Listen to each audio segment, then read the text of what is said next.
Abot naman sa higit 40 milyong pisong halaga ng mga smuggled na mga electronic products ang nakumpiska ng operatiba ng PNP Criminal Investigation and Detection Group dyan sa lalawigan ng Bulacan. Arestado naman sa operasyon ang 4 na sospek kabilang ang isang Chinese national. Report mula kay Mark Gabriel.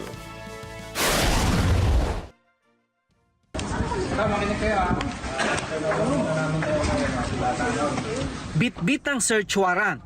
Sinalakay ng mga operatiba ng PNP-CIDG ang warehouse at assembly plant na ito sa Sterling Industrial Park sa Barangay Libtong sa Mekawayan City, Bulacan.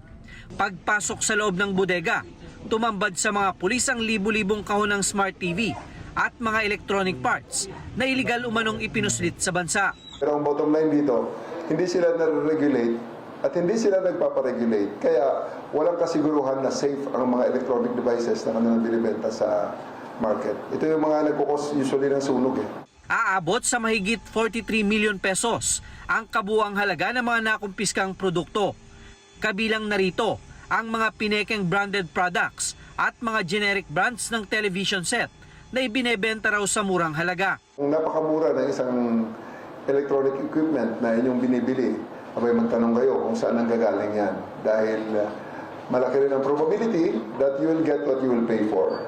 You get what you pay for. So kung mura yan, may probability na may mga shortcut na ginawa, kaya naging mura yan. So it's better to be safe than sorry. Tingnan lang, hanapin natin ng mga product standards, ng mga marks, mga stickers, IC stickers.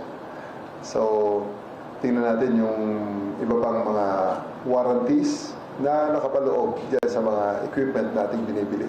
Naaresto sa operasyon ang 4 na sospek, kabilang ang isang Chinese national na umano'y may-ari ng kumpanya. Patuloy namang tinutugis ang isa pang Chinese na co-owner at isang Pinoy na kasabwat nila. Mahaharap ang mga sospek sa kasong paglabag sa Republic Act 7394 o ang Consumer Act of the Philippines. Mark Gabriel, para sa Mata ng Agila. Matatag, matapang, matapat.